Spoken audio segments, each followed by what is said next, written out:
de revisão bibliográfica. Essa é uma aula que eu vou falar muita coisa importante, então anota, beleza? Anota, toma nota disso aqui. Eu vou começar fazendo uma distinção entre revisão de bibliografia e marco teórico. Não é a mesma coisa, tá bom? Não é a mesma coisa. Vamos diferenciar aqui para você lembrar. O que é marco teórico, tá? Vou colocar aqui, ó. Marco teórico é a ideia que baseia o seu tema problema. O que eu quero dizer com ideia que baseia o seu tema problema? É aquela ideia que, se o seu leitor desconhece, faz com que a sua conclusão seja inválida. Eu já dei esse exemplo 1000 vezes e eu vou dar de novo. Se você está escrevendo lá sobre a ineficácia de uma política pública, você precisa da ineficácia. Ela é o seu marco teórico. Se você não conceituar, se você não escolher um autor que aborda esse tema em detalhes, vai chegar no final e alguém pode falar: isso daqui não é ineficácia, isso é inefetividade, beleza? Então precisa ter uma base. Eu vou falar daqui a pouquinho como que a gente é honesto com o nosso leitor e como que tanto o marco quanto a revisão de bibliografia vão ser honestos nesse sentido, tá? Mas só para você lembrar, marco teórico é uma ideia, marco teórico não é autor, não é livro, não é lei, não é julgado. É uma ideia. Ele pode estar dentro do julgado? Pode. Ele pode ser um conceito que a lei traz? Pode. Ele pode estar dentro de um livro, de um autor? Pode. Ele pode só ter sido falado por um autor sem estar dentro do livro. Às vezes o autor dá muitas aulas públicas e repete aquele conceito exaustivamente na aula, mas ele não está num livro, num artigo, ele não está em lugar nenhum. Ainda assim, é marco teórico? Sim, pode servir de marco teórico normalmente. A ABNT, na atualização de 2018, da 6023, que é a nossa NBR que trata da forma de referenciação, ela permite que a gente cite lives, que a gente cite posts do Facebook, que a gente cite o que a gente quiser, tá? Desde que a gente atribua essa citação a quem falou, beleza? Então, marco teórico é a ideia. Tem muita gente que vai me perguntar assim, mas eu posso ter marcos acessórios? Pode. Às vezes o nosso trabalho envolve mais de um conceito importante. E aí eu vou ter um principal que vai guiar e outros menores, mas que também são necessários. Quando eu fiz o meu projeto de tese, eu tinha como marco teórico principal, o conceito de efetividade, tá? E os marcos acessórios eram conceito de raça,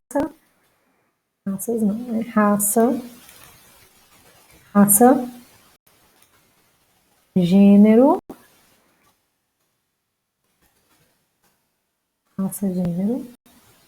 e era isso, só esses dois. Conceito de raça e de gênero. Então, eles eram meus marcos acessórios. Várias pessoas vão ter conceitos diferentes para isso daqui. E eu preciso ser honesta com o meu leitor sobre qual conceito eu estou falando, tá bom? Tinha um outro aqui, ó, era categoria. Beleza? Então, pode ter marcos acessórios, sim. É normal ter marcos acessórios? Não, o mais comum é ter só um marco teórico. Mas pode ter acessórios, sim, desde que você os distinga.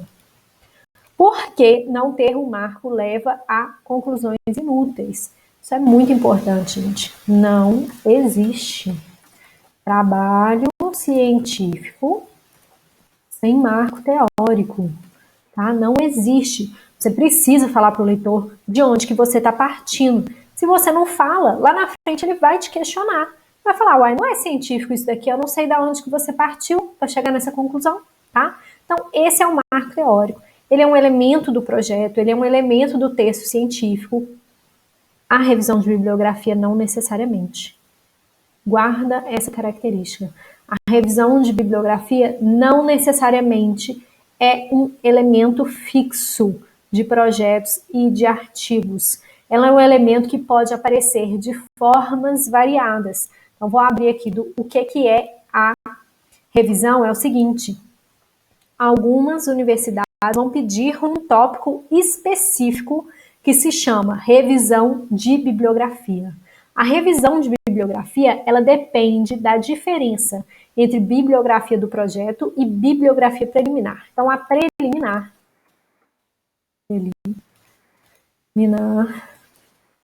é o que eu quero pesquisar. E a do projeto é o que eu usei. Beleza? Dentro dessa bibliografia preliminar, existe uma parte dela que é a base do estudo. Essa base aqui é a parte de referencial teórico, tá? É o que já existe de mais importante ou que tem uma visibilidade maior dentro daquele tema. É o referencial teórico, é a base teórica a partir da qual eu estou trabalhando, tá? Então, o que eu quero pesquisar ali é dentro de um referencial teórico, dentro de um conjunto que dá sentido para o meu tema, tá? Tem que dar sentido para o meu tema, essa base. Significa que eu tenho que ter lido tudo? Não, é o que eu quero pesquisar. Lembra dessa diferença, porque a gente vai falar dela em outras oportunidades. A bibliografia preliminar pode também ser considerada aí como revisão de bibliografia no direito, pode ser considerado como referencial teórico. O que eu quero pesquisar para chegar nos meus objetivos, para cumprir o objetivo geral por meio dos objetivos específicos. O que eu preciso ter como referência? Qual é a minha base? Beleza? Eu tenho que abordar absolutamente tudo que existe no mundo sobre aquele tema? Não. Você vai escolher o mais importante, tá? Ah, mas tem que ter na bibliografia preliminar todos os textos que eu achar sobre esse assunto? Não. Escolha os que são mais relevantes para aquela área, tá? Vamos aprender a distinguir fontes de primeira mão? Eu vou fazer esse exercício com você aqui, ao vivo, né, nessa aula, mostrando uma questão aqui, tá? Então, deixa eu...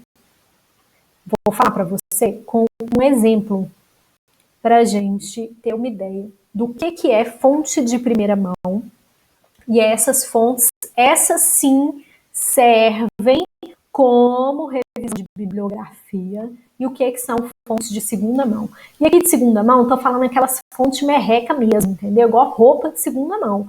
É essa aqui, fonte de segunda mão, beleza? O que é fonte de primeira mão e fonte de segunda mão? Não é fonte primária e secundária, tá? Não é fonte primária e secundária.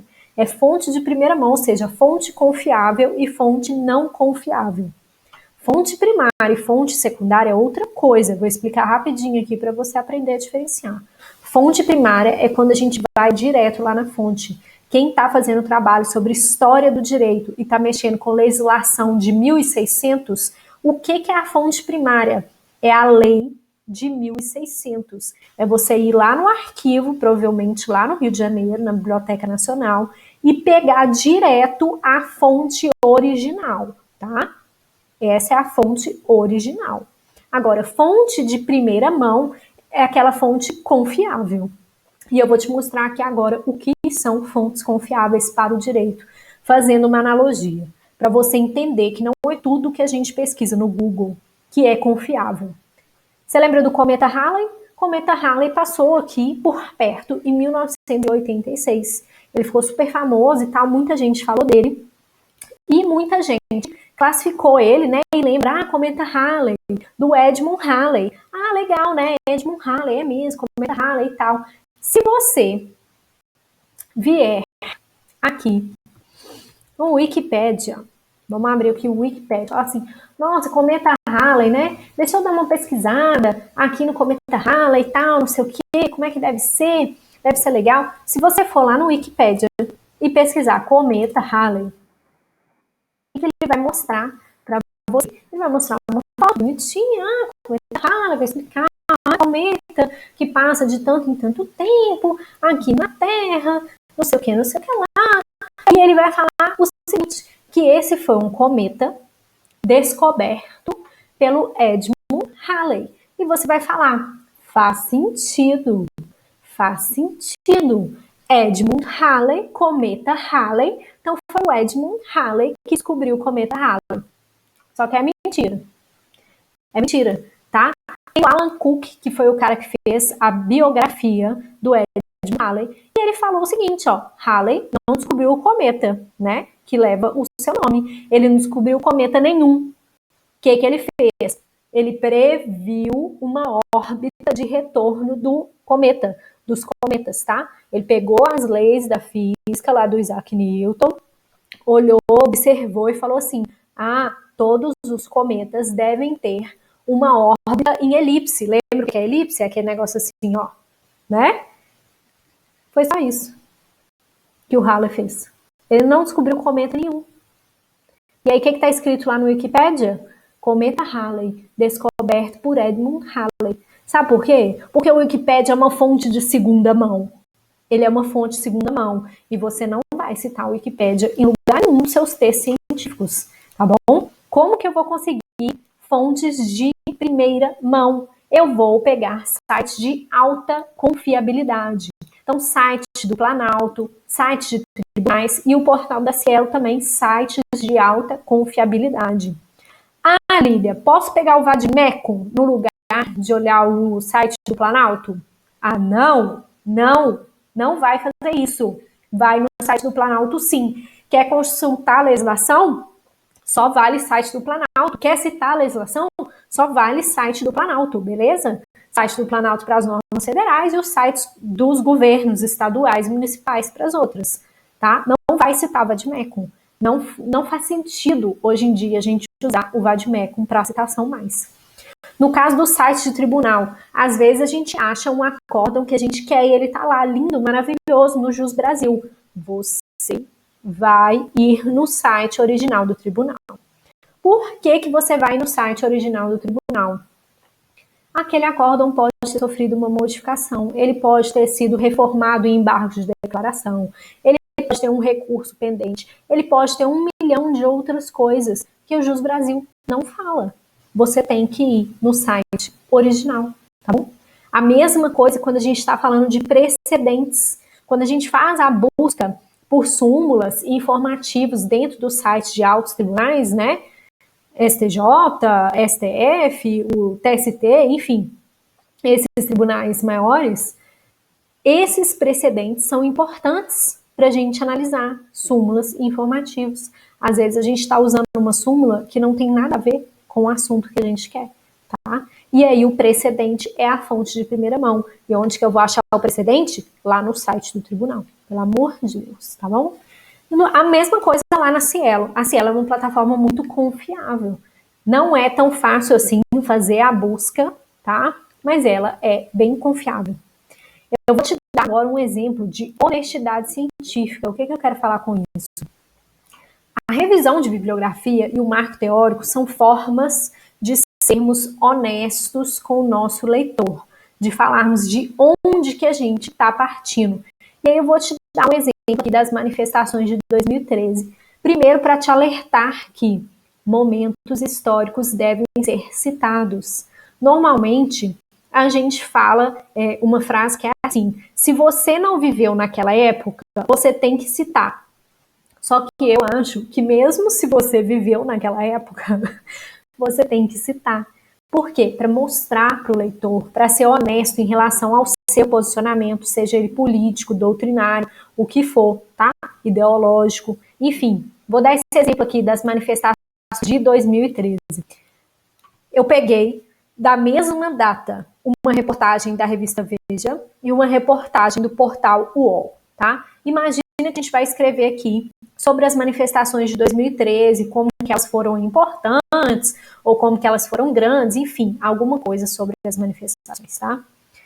Eu posso pegar pontos de vista diferentes sobre o mesmo fato. E olha que é um fato histórico, olha que é um fato que eu e você estávamos lá. A gente já era nascido em 2013, tá? Então, teoricamente, a gente não teria uma opinião formada, não teria um direcionamento. Só que esse direcionamento sempre existe. Sempre existe. E a gente tem que falar para o leitor de que lado ali a gente está.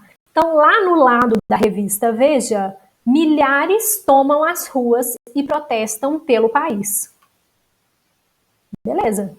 E lá no lado do portal UOL, em dia de maior mobilização, protestos levam mais de 1 milhão de pessoas às ruas no Brasil. Você vê como que tem uma diferença? Um vai falar milhares, o outro vai falar 1 milhão. Quando eu estou analisando fatos históricos, eu tenho que mostrar quais são os dados que eu estou levando em consideração. Se eu estou falando da importância de um evento, é diferente eu usar dados que entendem que foram milhares e dados que entendem que foram 1 milhão. É diferente. E o leitor precisa saber o que a gente está considerando para falar que aquele evento é importante ou não. Então, a referência, tá? A revisão de bibliografia, o marco teórico, toda essa questão aqui de mostrar para o leitor qual o nosso referencial é uma forma de ser honesto e falar, eu estou concluindo X por conta desses dados aqui. Foram a partir desses dados, né? Foi a partir desses dados que eu cheguei a essa conclusão.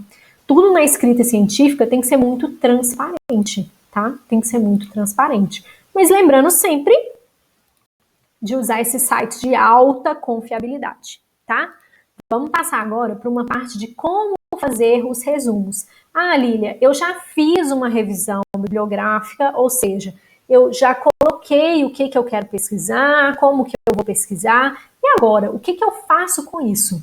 Existe uma diferença entre você falar no projeto o que você quer pesquisar e efetivamente fazer, executar a revisão bibliográfica.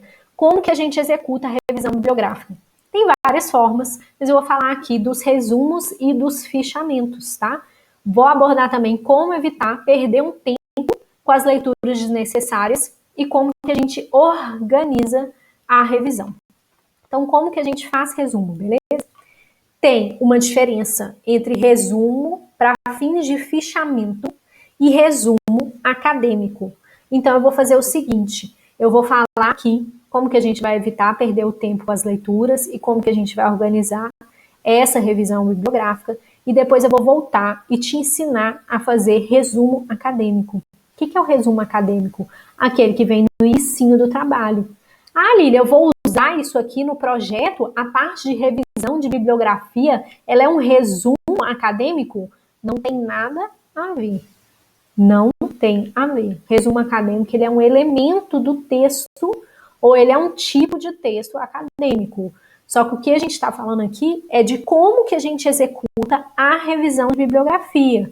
Como que, quando eu já estou lá fazendo a minha dissertação, fazendo a minha tese, como que eu reviso a bibliografia? Como que eu leio mesmo uma bibliografia de forma que ela seja uma revisão interessante? Então, primeiro é que você vai evitar perder tempo com as leituras desnecessárias.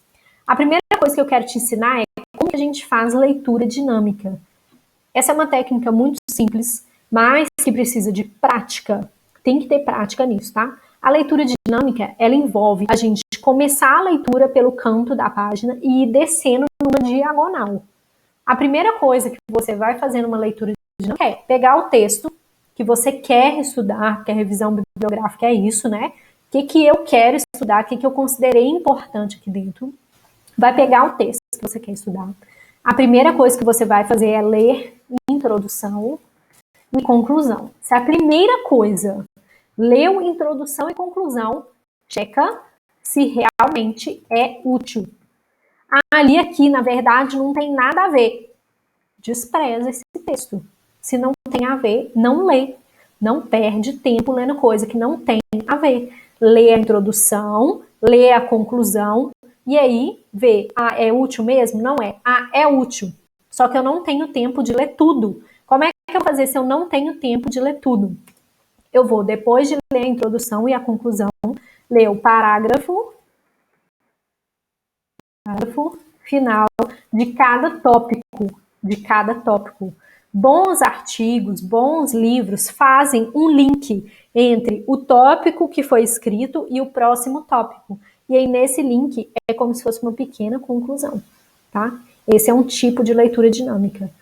A leitura dinâmica mais avançada é realmente a leitura de todo o texto seguindo uma linha diagonal. Você começa na primeira palavra e vai seguindo uma linhazinha assim, ó, até chegar no final.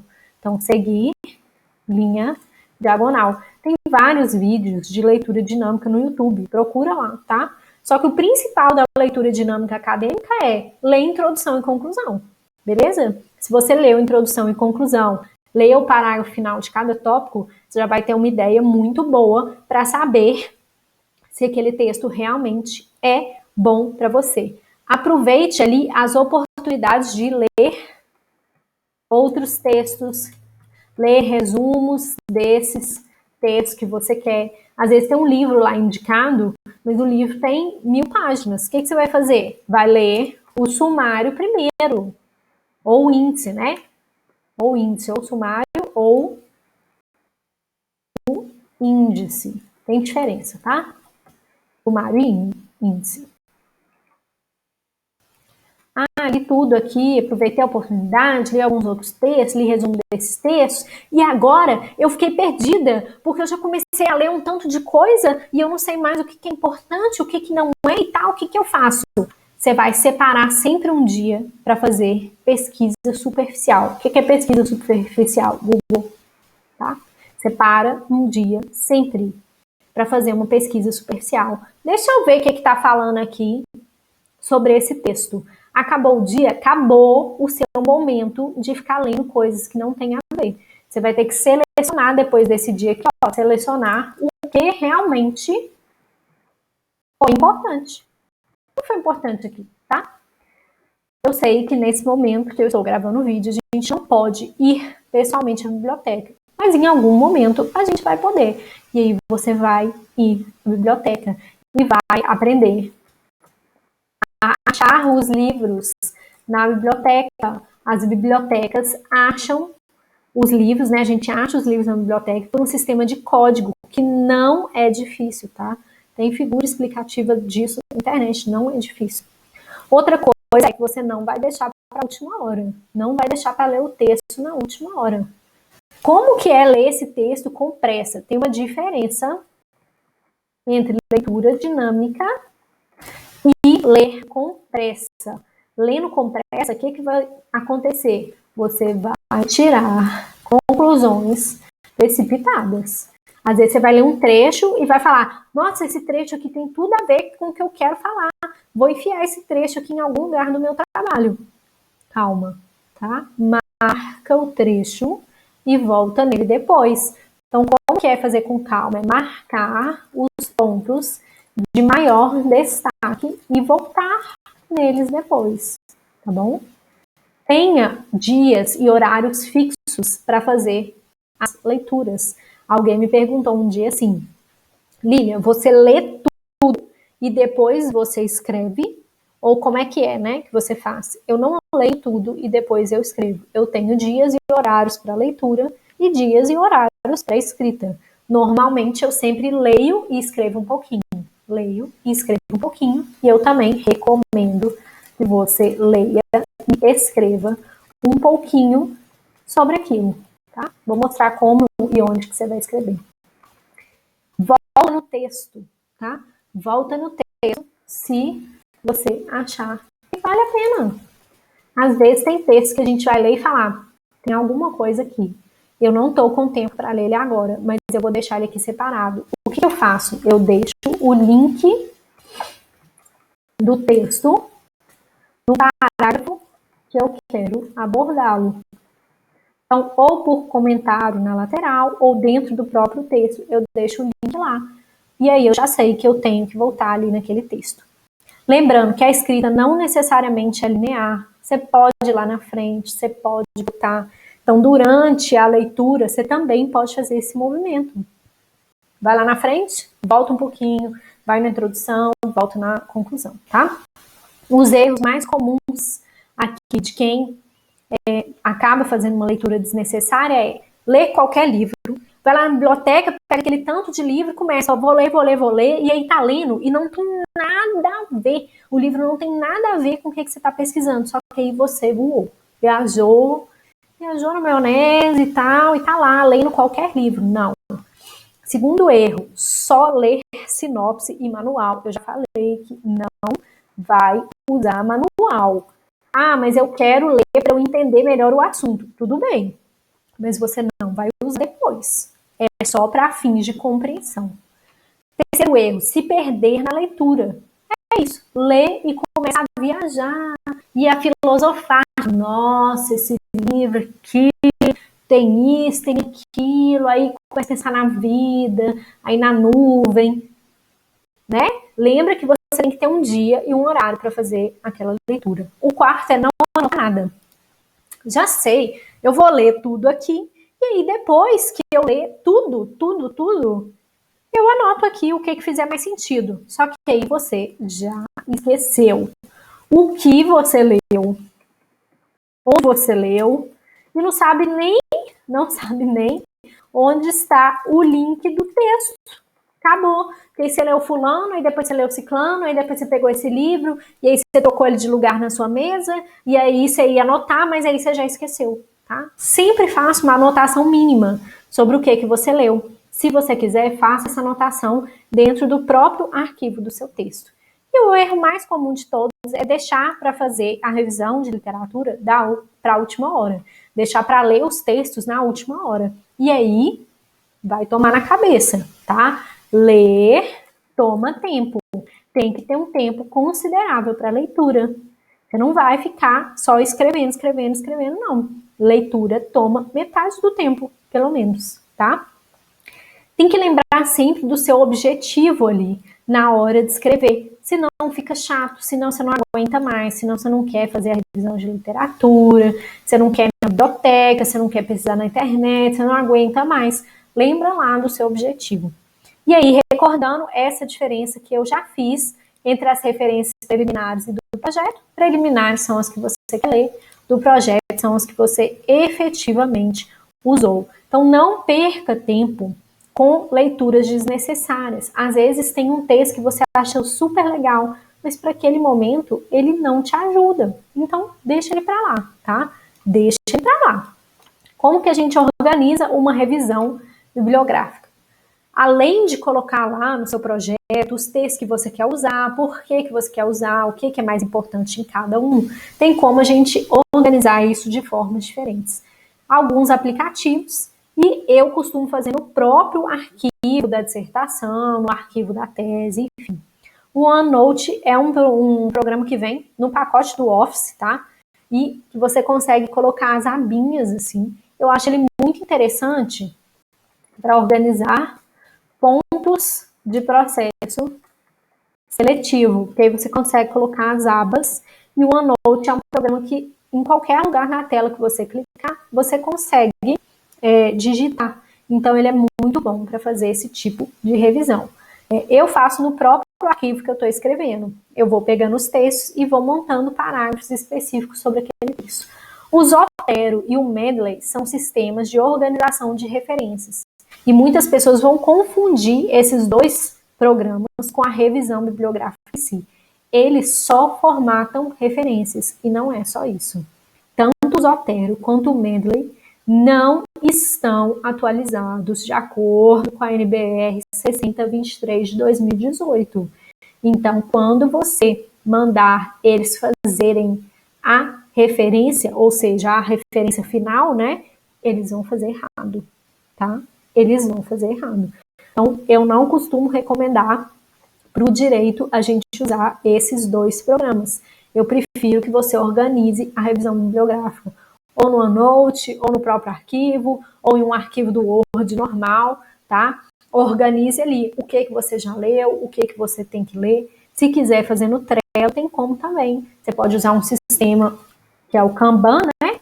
São quadrinhos feito a fazer e fazendo. E aí você coloca lá o que você já leu, o que você ainda está lendo e o que você tem que ler, beleza? Para você ter um controle ali na organização dessa revisão. Agora eu quero voltar um pouquinho para a gente aprender a fazer resumo. É como se fosse a parte 2 dessa aula aqui. Então, como que eu faço resumo? O resumo para fim de fichamento, ele vai funcionar da seguinte forma. Você vai colocar o título do texto, né? Pode ser livro, pode ser artigo, o nome do autor, tá? É a primeira coisa. Se possível, faça a referência completa. O que é a referência completa? Sobrenome, vírgula, nome, título, local, editora, ano e página. Beleza? Isso daqui é a referência completa. Eu já deixo lá bonitinho dentro lá das minhas referências para eu saber a qualquer momento de onde que eu tirei aquilo. Então, deixo lá a referência completa. E aí, no fichamento, a gente sempre começa pela estrutura do texto. A gente não faz fichamento resumindo parágrafo por parágrafo. A gente primeiro vai na introdução, depois vai na conclusão, e aí, a partir desses dois elementos, a gente ficha só o que é importante, tá? O fichamento é um resumo muito mais específico. Você só vai fichar o que é importante para você. Um resumo crítico, ele não é uma resenha, tá? Ele é só um fichamento em ordem de importância. Então, esse é o fichamento que você vai fazer para estudar, para a prova de processo seletivo, para estudar, para escrever a sua dissertação. Só que muita gente confunde esse fichamento, esse tipo de resumo, com o resumo acadêmico. E eu vou usar o finalzinho dessa aula para te explicar o que é o resumo acadêmico e por que ele não tem nada a ver com a revisão bibliográfica. E você vai aprender a fazer ele aqui rapidinho comigo, tá? Então, o que é o resumo acadêmico? Você já entendeu que o fichamento é lá, ler e escrever o que você entendeu sobre aquele livro. É resumo mesmo, tá? O fichamento é resumo mesmo. Agora, o resumo acadêmico, ele tem algumas especificidades. O que é o resumo acadêmico, tá? Eu vou abrir aqui para você o que a ABNT fala sobre resumo e ela dá algumas diretivas de como que ele tem que ser. Então, o que ele é? O que ele é? Resumo é a apresentação concisa dos pontos relevantes de um documento. Até aqui, tá parecendo igual o resumo do fichamento, não tá? Mas é diferente. Vou te mostrar por que é diferente. O resumo na língua do texto, ele é um elemento obrigatório, ele é uma sequência de frases concisas, então frases mais curtas e objetivas, ele não é enumeração. No fichamento eu posso fazer enumeração, eu posso fazer pontinho, posso fazer tópicos. No resumo acadêmico, não pode, tá? Não pode fazer A, B, C, tracinho, nada disso no resumo acadêmico. Então, ele tem um tamanho certo. A NBR 6022, que vai falar dos artigos, das publicações periódicas impressas, ela vai colocar uma limitação de palavras para o resumo acadêmico, tá? E ele vai ali ser seguido de palavras-chave, que são as palavras que representam o conteúdo do trabalho, que chamam, né, ou palavras-chave ou descritores. Então, o resumo é aquela apresentação concisa dos pontos, só que no caso do resumo acadêmico, ele vai ter uma estrutura. Quando a gente faz fichamento, não tem estrutura nenhuma. Você ficha do jeito que você quiser, do jeito que fizer sentido para você. Ah, eu quero fazer fichamento por meio de mapa mental. Maravilha. Eu quero fazer desenhando no papel. Maravilha. Você quem decide a estrutura do fichamento. Já no resumo acadêmico, não. Porque ele serve para outra coisa. Para que ele serve? Para contar para quem vai ler. O fichamento é para você. O resumo acadêmico é para os outros. Contar para quem vai ler sobre o que é o seu texto. Tá bom? Então, vou falar dos tipos que a NBR 6028 traz. A NBR 6028, ela fala sobre a apresentação do resumo. E aí é esse resumo acadêmico, aquele textinho pequenininho que vem antes dos textos acadêmicos, tá? Textos científicos. A NBR 6028, ela vai dividir os resumos em crítico, indicativo e informativo. O resumo crítico, ele vai ser redigido por especialistas e vai fazer uma análise crítica de um documento. O que é o resumo crítico? Resenha. Resenha, tá? Resenha. Como que é resenha? vem o título lá em cima. Qual que é o título da resenha? O título da resenha é o título do que você está resenhando, tá bom? O resumo indicativo vai falar os pontos principais do documento. Então, ele não vai apresentar dado, ele não vai apresentar nada. Ele só vai falar os pontos principais. Esse daqui é o resumo que o povo do direito ama. Por quê? Porque ele não dispensa a consulta ao original. E o povo do direito gosta de ser lido. A gente gosta de ser lido. Então, a gente não gosta de colocar alguns elementos que todas as outras áreas da ciência colocam. Porque as outras áreas da ciência usam resumos informativos, que vão falar finalidade, metodologia, resultado e vão falar a conclusão. Olha que beleza! Vão falar a conclusão. O que é o objetivo do resumo informativo? É que a pessoa não precise ler o seu artigo inteiro para saber o que você concluiu. Você já viu artigo de medicina, artigo das áreas da saúde? Eles falam a conclusão logo de cara. Se você quiser ler, você lê, mas não precisa. No direito, não. No direito, a gente gosta de resumo indicativo. A gente quer que o povo leia o nosso artigo, a nossa dissertação, a nossa tese toda. Tá bom? Então, esses são os 3 tipos. Como que eles têm que ser, tá? Mesmo a gente sendo, né, informativo ou indicativo, a ABNT fala da importância da gente ressaltar objetivo, método, resultado e conclusão. Mesmo sendo informativo, tá? Mesmo sendo informativo. Então, a ordem e extensão dos itens vai depender do tipo de resumo. Se eu estou fazendo aqui, ó, um resumo indicativo, a extensão ali do objetivo, método, resultado e conclusão vai ser bem menor do que no informativo. O informativo vai falar bem mais coisa pra gente, tá? Então, o resumo tem que ser precedido da referência do documento, com exceção do resumo inserido no próprio documento. O que ele está fazendo a distinção aqui? Entre resenha e resumo acadêmico. Se eu estou fazendo uma resenha, eu tenho que falar lá no título qual é o texto que eu estou resenhando. Se eu estou fazendo um resumo acadêmico, e ele está dentro do próprio documento, ou seja, tem lá a minha dissertação. Aí tem a capa, a contracapa, a ficha catalográfica, e em algum momento vai ter o resumo. Eu não preciso colocar o título da minha dissertação ali, tá? E aí ele reafirma, né? Resumo deve ser composto de uma sequência de frases concisas, afirmativas e não de enumeração de tópicos. Recomenda-se o uso de parágrafo único. O que é? Você já viu isso? Parágrafo único. Aquele parágrafo que está inteiro em bloco. Ele não está tipo assim, esse artigo vai abordar A, B, C, né? A, B, C, D. Não. Ele é um parágrafo simples único, tá? Olha que interessante que a NBR 6028 vai falar para a gente ter uma ideia de como que tem que ser esse resumo acadêmico. A primeira frase deve ser significativa. Ó, coisa que a gente não faz aqui, tá? A gente começa a frase fazendo retrospectiva da Grécia. A primeira frase deve ser significativa, explicando o tema principal do documento. A seguir, deve-se indicar a informação sobre a categoria do tratamento, memória, estudo de caso, análise, beleza?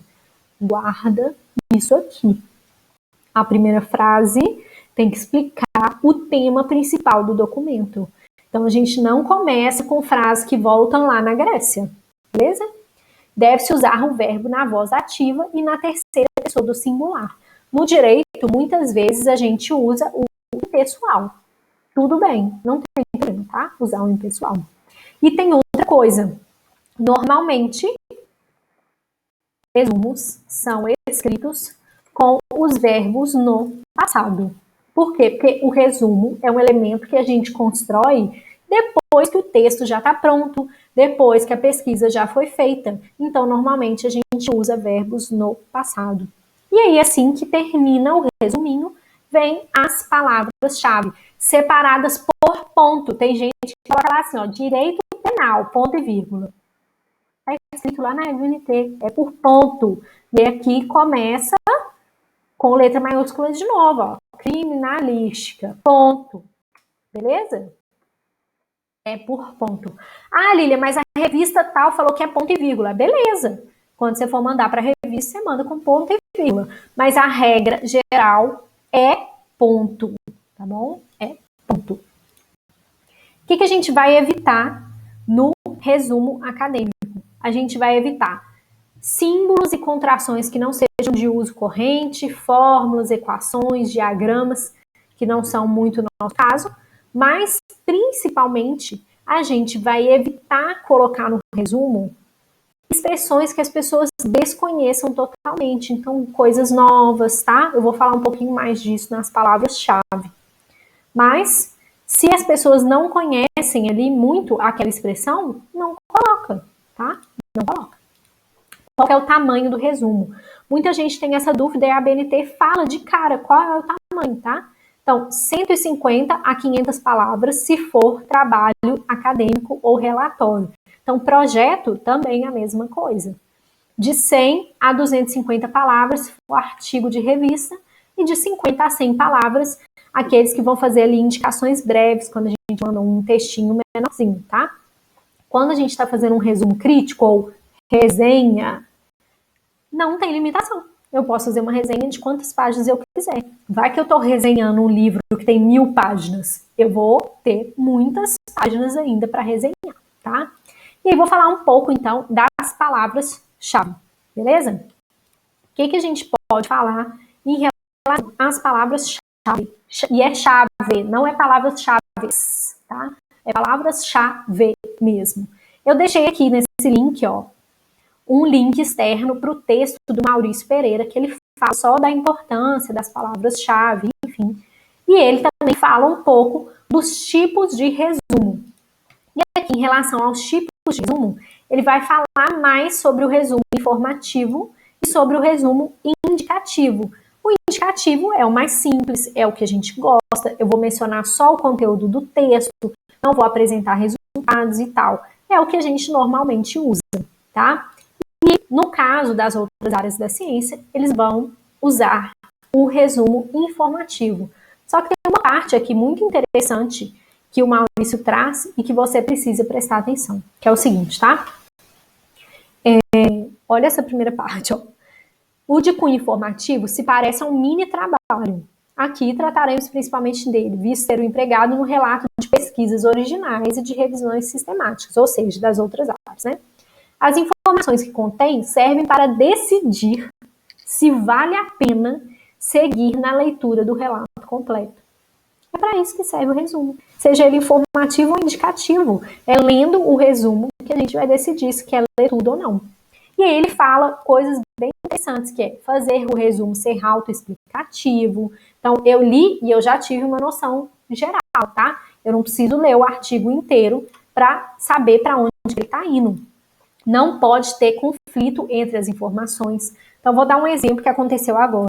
Então, foi um artigo elaborado sobre a crise da gripe espanhola com uma relação com o coronavírus. Então, nesse artigo, os autores estavam lá falando como que foi essa questão das medidas de bloqueio e como que isso influenciou na economia. Só que o título do artigo era contrário à conclusão. O título do artigo era basicamente que a doença fazia com que a população morresse e que isso por si só já prejudicava a economia. Só que a conclusão não tinha nada a ver. Não tinha nada a ver, tá? Então tinha um conflito tanto no título, quanto no resumo, quanto com a conclusão. Quem lia o título e o resumo achava que eles iam concluir X. E eles concluíram que não tinha como comparar, porque eram situações diferentes, então que não tinha nada a ver a gripe espanhola com o coronavírus, sendo que o título e o resumo falavam que tinha a ver, tá? Então isso é desonestidade acadêmica. Foi bem desonesto aí esse artigo, tá? E era um artigo de excelente procedência, mas bem desonesto. E aí ele vai falar, certifique-se de que o objetivo e a conclusão combinem. Não há nada mais estranho do que encontrar um manuscrito em que objetivo e conclusão informação estejam em desacordo. Você falou que você queria achar X e achou Y, tá? Ele fala um pouquinho, então, das palavras-chave, são os descritores, né? E aí, ele vai falar do Medline. O que é o Medline? É um sistema para ciências da saúde, principalmente medicina, para as pessoas pararem de inventar a palavra-chave. Então, ela já tem lá, mais ou menos, uma sequência de palavras-chave. Tá bom? Deixei esse texto aí, se você quiser ler. Tem essas outras autoras aqui que vão dividir os resumos entre estruturados e não estruturados. O que é o resumo estruturado, né? É o resumo que a gente já sabe o que vai ter que falar. E o não estruturado é aquele que vou falando as principais informações e tal, um texto corrido, que é aquele resuminho mesmo. Palavras-chave agora. Rapidinho, como que a gente faz mesmo? Palavras-chave. Tem que fazer pesquisa prévia. Por favor, faça pesquisa prévia das palavras-chave, tá? O que é pesquisa prévia? Olhe os outros textos que estão tratando desse assunto. Que palavras-chave eles usam, tá? Quais palavras-chave eles estão usando? Tem esse cara aqui, ó, que eu deixei um textinho dele também, que ele vai falar que as palavras-chave podem ser categorizadas em gerais, intermediárias e específicas. E aí, os pesquisadores eles vão procurar sempre aspectos, fenômenos que têm uma relação ali com a sua pesquisa. Então, eles vão usar palavras mais específicas, às vezes a gente vai falar palavras mais gerais, enfim. Eu vou te contar aqui como fazer palavras-chave no direito. Tem que ter uma progressão lógica, tá? Primeiro o ramo, ou seja, primeiro a geral, depois a intermediária e depois a específica. No direito a gente faz palavra-chave assim. Então a gente, se está falando lá, por exemplo, encarceramento de pessoas com síndrome de Down no estado de Minas Gerais. Então primeiro você vai falar direito penal, ou se não, algum outro ramo dentro do direito penal que vai tratar. Aí encarceramento. E só por último, síndrome, portadores, né, sei lá, síndrome de Down, tá? É isso daqui que você vai fazer. É essa sequência. Lá do geral para o mais específico. Do geral para o mais específico. Separado pelo ponto. Separado pelo ponto. Nada de deixar direito penal lá no final, não. E nada de colocar palavras que são muito nada a ver. O que você vai evitar nas palavras-chave? Colocar palavras muito novas, neologismos também, palavras que você inventou. Vai evitar abreviações, vai evitar gírias e vai evitar palavras que já estão no título. Tá? Às vezes não faz sentido. Você pode colocar sinônimos das palavras que estão no título. Por quê? Quando a gente faz a pesquisa num banco de dados, vão vir tanto as palavras do título quanto as palavras-chave, tá? Quanto essas tags. Então, se você coloca a mesma coisa do título, a chance de alguém achar o seu artigo é menor. É menor. A gente já tem algumas ferramentas que mostram qual é a maior procura de palavras-chave e o que te retorna uma busca maior em relação àquela palavra. Então, dá uma procurada lá no Google, como encontrar palavras, enfim, como encontrar palavras-chave, que isso vai te ajudar bastante. Eu sei que essa aula é longa, eu sei que revisão de bibliografia é muito grande, eu sei que é difícil ler, que é difícil escrever, mas o que eu espero que você faça depois dessa aula? O que eu espero que você faça nessa aula de revisão bibliográfica? Primeiro, saiba distinguir a revisão do marco teórico. Então, marco teórico é a base, revisão bibliográfica é o que você vai pesquisar para chegar no seu objetivo geral, para executar os seus objetivos específicos. Essa é a primeira coisa. Segunda coisa, é diferente fazer resumo normal para fichamento e resumo acadêmico. O resumo de fichamento é aquele que você vai pegar o livro, fazer uma leitura dinâmica, ou depois optar pela leitura total e vai colocar os principais pontos na estrutura que você quiser, mapa mental, texto, da forma como você desejar. Já o resumo acadêmico é aquele texto que vai vir lá antes do seu texto, mostrando por que a pessoa deveria ler. Ficou claro?